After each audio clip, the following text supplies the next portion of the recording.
네.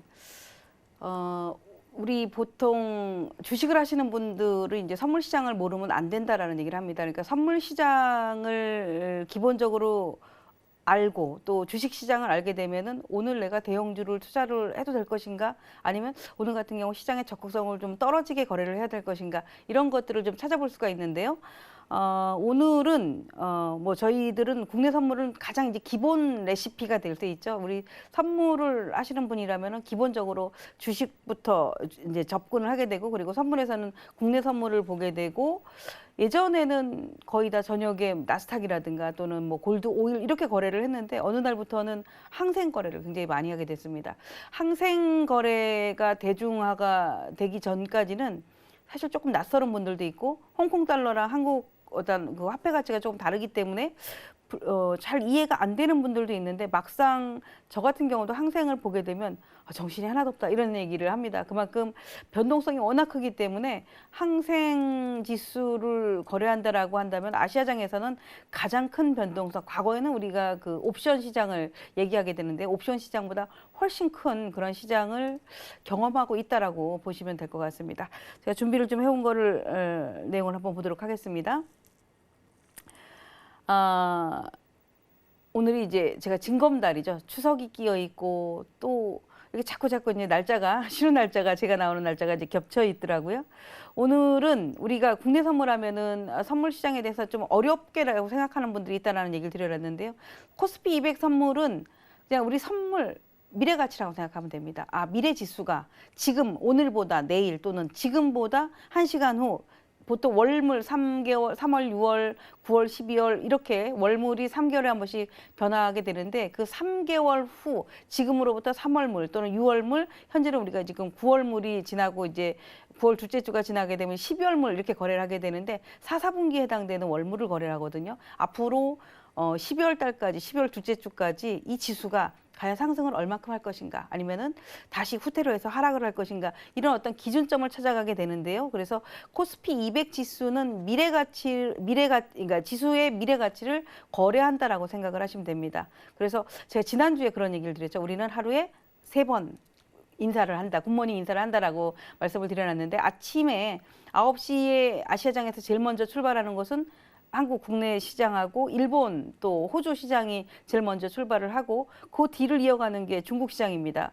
근데 우리가 중국 시장에서는 이제 항생 거래를 하게 되는데 그 시간이 10시 15분이죠.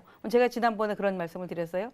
굿모닝 인사를 할 때 인사할 때마다 2시간씩만 거래를 하자라는 말씀을 드려놨는데, 9시부터 11시 정도까지만 집중하시면 되고, 오후 유럽 시간이 5시 정도니까 5시부터 7시 정도, 또 밤에는 뭐 9시나 10시부터 한 12시까지 이렇게 집중을 하시면 되는데, 첫 번째 굿모닝 인사를 하는 시간이 국내 선물에서 항생 선물로 이어가는 그 거래다라고 보시면 됩니다. 홍콩 항생 지수 하면 우리 이제 보통 인덱스라고 하죠. 인덱스. 항생 인덱스다 이렇게 보시면은 뭐 항생 쉐어 하면 대형주를 얘기하거든요. 항생 대형주, 항생 인덱스, 우리 보통 이제 돋보기를 이렇게 누릅니다. HTS에서 돋보기를 누르면은 항생 인덱스를 거래하시는데, 거의 여기 제가 지금 내용에도 썼지만 H지수 또는 뭐 HSCI 지수, 항생 H지수, 이게 다 이렇게 분류를 하지 말고 같은 말이다라고 보시면 되고요. 홍콩 항생 지수는 홍콩 선물거래소에서 거래되는 선물 상품으로 한 틱당 거의 50달러, 홍콩 달러 기준이 되니까 한화로, 우리 그 한화로 따진다면 한 7,000원 정도, 한 틱이 움직이는 거에 7,000원이라고 보시면 됩니다. 국내 선물이 한 틱이 얼마라고 얘기했습니까? 우리 지난번에 12,500원이라고 했죠. 과거에는 25,000원짜리가 12,500원이 되니까 뭔가 부담도 덜하고, 뭔가 손해를 보거나 또는 이익을 봐도 크게 큰 느낌이 없었는데, 상대적으로 또 우리 항생지수 같은 경우는 7,000원이니까 7,000원이면 뭐 7,000원 2틱 정도 움직여야지 국내 선물지수 한 틱이랑 똑같네? 이렇게 얘기를 하실 수 있습니다. 그런데 문제는 국내 선물과 항생을 동일하게 한번 열어본다면 어마어마한 차이가 나게 됩니다. 그걸 쭉 준비를 해봤는데요. 우리 국내 시장은 모든 그런 것 같은 거, 저 같은 경우는 우리 전문가분들이 뭐 방송도 활동을 하시고 대다수가 주로 이제 방송을 하죠. 온라인 방송을 진행하고 하는데 실전 거래를 하시는 분들도 많으시겠지만 대다수는 실전 거래보다는 방송 위주로 좀 많이 하시게 됩니다. 근데 제 경우는 저는 이제 어느 날부터 나는 전문가이고 또 뭐 하나 회사 대표이기도 하고 하지만 나는 트레이더야라는 말을 조금 자연스럽고 자랑스럽게 얘기를 합니다. 왜냐? 우스갯소리지만 나만큼 거래 잘하는 사람 없어. 이렇게 얘기를 하는데 그만큼 회원들이 있는 이 방송 창에다가 HTS를 펼쳐놓고 진입을 같이 합니다. 자, 지금은 국내 선물을 얼마에 진입을 하고 얼마의 리스크 컷자리를 잡고 또 항생을 얼마에 들어가고 얼마의 컷을 잡고 이렇게 얘기를 하게 되거든요. 그렇기 때문에 이런 거래를 직접적으로 같이 호흡을 하는 거야. 나는 말로 할 테니까 당신은 매매를 하시오가 아니라 같이 호흡을 하기 때문에 그 한 틱 한 틱의 가치를 되게 빠르고 또 얼마나 변동성이 큰지 이런 걸 좀 알 수 있게 됩니다. 그래서 우리가 인사를 할 때 2시간만 집중하자라고 말씀을 드리는 것은 국내 시간이 9시에서 출발을 합니다. 항생도 마찬가지, 국선도 마찬가지, 나스닥도 마찬가지. 다만 골드 오일 이런 종목하고는 다르죠. 그러니까 우리 지수, 인덱스에 해당되는 지수는 장 출발을 딱 하고 나면은 5분 안에 벌써 판단이 납니다. 아, 오늘 세게 가겠다. 또는 오늘 뭐 예를 들어서 한 15분 동안 장대봉을 뽑겠다. 아니면 급락을 하겠다. 이런 것들은 이미 출발을 하면서부터 나오죠. 갭상승을 할 때도 있고 갭하락을 할 때도 있고 또는 벌써 출발이 갭런.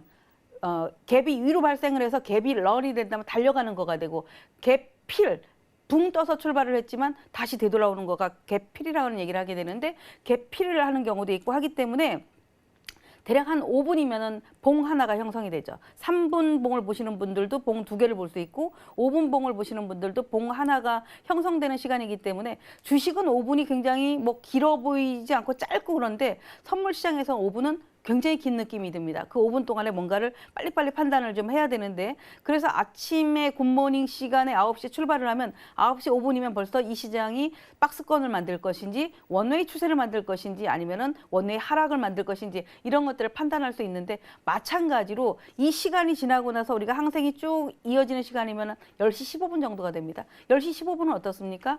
10시 13분이면 동시효과가 돼요. 우리도 동시효과가 있는 것처럼 동시효과가 딱 출발을 하면 벌써 갭을 쭉 메우는 장대 봉이 음봉이나 양봉이 만들어지게 되고 오늘 같은 경우 항생이 갭 출발을 엄청나게 하죠. 막 장대 양봉을 쭉 뽑아놓고 거기서 한 단계 더 가고 막 급락을 합니다. 그런 만큼 이 시간을 잘 쪼개보면 그러니까 9시에 출발을 해서 10시 15분에 항생을 할 때까지 본다면 대략적으로 가장 어떤 시장의 피크 타임은 11시 15분, 11시 그러니까 2시간 정도가 가장 피크 타임이다라고 볼 수 있는데 항생은 우리하고 달리 점심시간이 있습니다. 그리고 우리가 야간 선물할 때 우리도 쉬잖아요.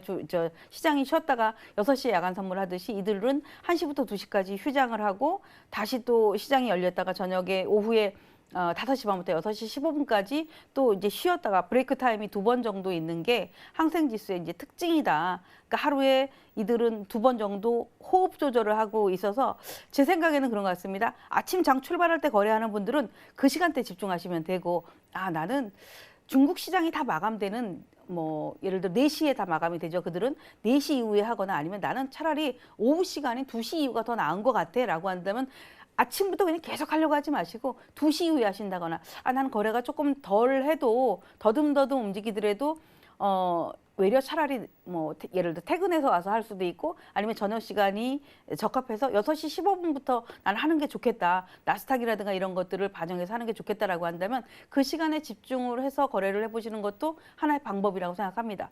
근데 제가 이제 시장에서 이렇게 있기 때문에 트레이딩을 하시는 투자자분들을 많이 접해 보시죠. 항생을 하시는 분들은 수익을 나면 누구나 다 똑같습니다. 수익은 빨리 챙기고 싶어져요. 이익이 나면 그러니까 손실이 나면 돌아오겠지. 그러니까 돌아오겠지. 점심시간이 지난 후에도 돌아오겠지. 물론 시간이 길기 때문에 그 변동성으로 돌아올 수도 있는데 돌아오겠지는 벌써 이미 굉장히 큰 손실을 만들었다는 걸로 볼 수 있거든요. 그래서 차라리 그러지 마시고 혹시라도 이 방송을 들으시는 분들이 내 얘기하고 있네? 이런 생각을 하신다면 아 그래 아침 10시 15분부터 막 저녁 6시, 5시 반 종 칠 때까지 하지 말고 나도 좀 쪼개보자. 내가 그렇게 빠르게 대응하는 거가 나 잘 안 된다면 약간 슬로우 시간이 될 때 이럴 때 한번 접근을 해보자. 이런 것도 하나의 방법론이 되니까 여러분들이 한번 그런 것들도 기준을 좀 세워보시면 좋을 것 같습니다. 자, 여기 중요한 얘기를 제가 좀 해놨습니다. 보시면 제가 오랜만에 서서 하다가 앉아서 하려니까 뭔가 익숙지가 않은데, 자, 여기 보시면 제가 펜을 하나 준비를 좀 해볼게요. 항생은 해외 선물 중에 항생은 야간에 하는 것과 달리 주간에 해외 선물, 우리가 해외 선물 한다 그러면 다들 이제 23시간 거래를 합니다라고 하기 때문에 대체적으로 미국의 아침은 우리의 밤이죠. 그렇기 때문에 야간에 한다라고 생각들 하시거든요. 그래서 해외 선물한다 하면 야간 거래를 하나? 이렇게 이제 잘 모르시는 분들은 생각하실 수가 있어요. 그러나 항생도 해외 선물의 하나 종류인데 뭐 니케이 지수도 해외 선물의 종류이고요. 그런데 항생은 야간에 하는 것과는 달리 주간에 해외 선물 거래를 하는 분들 중에 가장 많이 하는 트레이딩 상품이라고 생각하시면 됩니다. 이렇게 가장 많이, 정말 많은 분들이 거래를 합니다.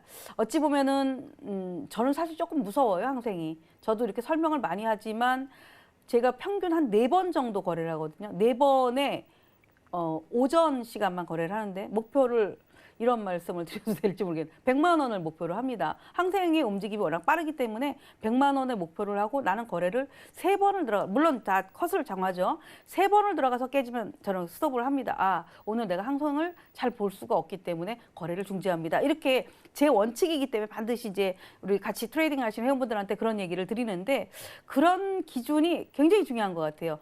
그러니까 23시간 거래를 한다라는 거가 많은 기회를 주지만 나한테는 덫이 될 수도 있습니다. 자꾸 덤비고 또 덤비고 하니까 잘라먹는 거가 되죠. 조금 잘라먹고 그러다 한번 제대로 물리면 왕창 물리게 되거든요. 적게 먹으면 계속 끝까지 적게 먹든가, 아니면 크게 먹을 거라면 정말 자금력이라든가 아니면 약간 어떤 배팅의 실력, 이런 것들도 조절을 해서 조금 길게 가셔야 되는데, 여하튼 항생은 주간에 해외 선물을 거래하시는 분들이 가장 많이 거래하는 트레이딩 상품이다라고 보시고, 다른 선물에 비해서 변동성이 굉장히 큽니다. 제가 지난번에도 한번 말씀을 드려놨는데요. 항생의 1일 평균 거래량이 얼마가 정도 될 것 같습니까? 자, 우리는 지수로 따진다면 국내 선물이 2포인트, 2.5포인트가 오르면 옵션의 등가가 변경한다래요. 그러면 2.5포인트 정도면은 그러니까 보통 선물 1포인트에 대략 지수가 한 7포인트에서 12포인트 정도가 거기서 왔다 갔다 합니다. 그러니까 선물 2포인트 정도 올라간다면 대략 한 18포인트 선 정도, 그러니까 20포인트 가까운 지수가 올랐다라고 생각을 하시면 돼요. 그만큼 이제 지수하고의 연동성이 큰데, 그러면 2.5포인트라면 1포인트가 우리 지금 뭐 20틱이죠. 20틱이 1포인트인데 40틱이면 2포인트가 되는데요. 이들은 항생은 하루의 변동이 750틱, 그러면 750포인트입니다. 어마어마하죠. 750이라는 얘기는 돈으로 따진다면 얼마입니까? 500만 원이 왔다 갔다 하는 거야. 한 계약에. 우리가 국내 선물을 한 계약을 거래했는데 500만 원을 벌 수가 없죠, 절대. 정말 벌 수가 없습니다. 상한가, 하한가를 가도 그렇게 나올 수가 없는데, 항생은 최저에서 최고까지 하루의 변동폭이 한 500만 원, 그러니까 750, 정말 크게 쏟아지는, 가끔 그런 장 올 땐 1000틱이 넘게 움직일 때도 있습니다. 엄청나죠. 그만큼 이제 변동성이 크기 때문에 한 번 방향성이 나오면 아주 큰 수익을 낼 수 있는 상품입니다. 그래서 항생을 거래를 할 때 제가 이제 그런 얘기를 많이 해요. 항생 거래를 하려면 일봉을 봐라. 대다수가 분봉이라든가 틱봉을 보거든요. 왜 일봉을 봐야 되냐 하면, 이제 후에 제가 이제 차트로 쭉 보여드리겠지만, 일봉을 보면 우리 주식도 일봉을 봐야지 얘가 계속 상승을 할 것인지 하락을 할 것인지, 요거는 지금 횡보로 들어갔는지 이런 걸 알 수가 있는데, 그냥 대다수의 많은 분들은 분봉 딱 켜놓고 또는 틱봉을 쳐다놓고 그냥 거래를 하거든요. 그래서 저 같은 경우는 이제 계속 말씀을 드릴 때 항상 일봉을 먼저 보고 이건 매수가 되겠다. 그러면서 분봉을 또 보고 이거는 시가를 지키겠다. 그 다음에 진입을 틱봉으로 이렇게 진입을 하게 되는데, 다른 선물에 비해서 변동성도 크기 때문에 기회도 많고, 어찌 보면은 손실과 수익을 많이 넘나들 수 있는 그런 위기라는 얘기죠. 위험과 기회가 위기라고 얘기를 하는데, 그렇게 공존하는 상품이 항생이다라고 생각을 합니다. 그럼에도 불구하고 애증이 녹아 있습니다. 어느 날 제가 이제 시장에 오랫동안 있어서 이제 어떻게 보면 시장 흐름을 많이 안다라고 볼 수 있는데 선물을 하는 투자자들이 가장 녹아 있는 애증이 옵션이거든요. 근데 지금은 옵션에서 많이 자유로워지셨어요. 왜냐? 선물하시는 분들은 옵션으로 뭔가 대박을 내고 싶다. 옵션으로 한 방을 하고 싶다. 이런 심리가 있어서 콜, 풋 이런 것들을 많이 하게 되는데 실질적으로 우리나라 옛날에 옵션 시장이 세계에서 1위였다라고 해요. 근데 지금 12위, 13위로 밀려나기 시작한 것은 해외 선물이 들어오기 시작했고 항생 시장을 많이 거래를 하기 때문에 발생을 한 거라서 이 항생이 국내의 옵셔너들의 애증이 녹아있는 상품이다라고 저는 생각을 합니다. 그러니까 많이 잃기도 하지만 또 많은 수익을 얻기 때문에 뭔가 한 방을 바라는 그런 마음들이 좀 커서 저도 처음에 이제 그랬는데 아 이거 항생 까딱 잘못 판단하거나 아니면 자칫 방치하면 정말 이거 손실도 크겠구나라고 해서 제 나름대로는 이익을 먹을 수 있는 폭 또는 손실을 잡을 수 있는 폭 이거를 명확하게 하고 내가 자신 없어 난 하지 않는다 이런 이제 기준을 가지고 하는 게 이제 항생 거래라고 볼 수 있는데 여하튼 많은 분들한테 꿈을 주기도 합니다. 그리고 또 안타까움도 주기도 하는 깡통도 주기도 하는 비애가 있는 게 항생이다라고 생각해서 오늘 제가 사실은 우리 방송을 나오기 전에 회원분들한테 많이 그런 얘기를 했어요. 오늘은 내가 거래할 때 보고 있는 국내 선물과 항생 거래를 어떻게 잘할 수 있는지 설명을 할 테니까 방송을 좀 집중을 해라 이런 얘기를 드렸습니다.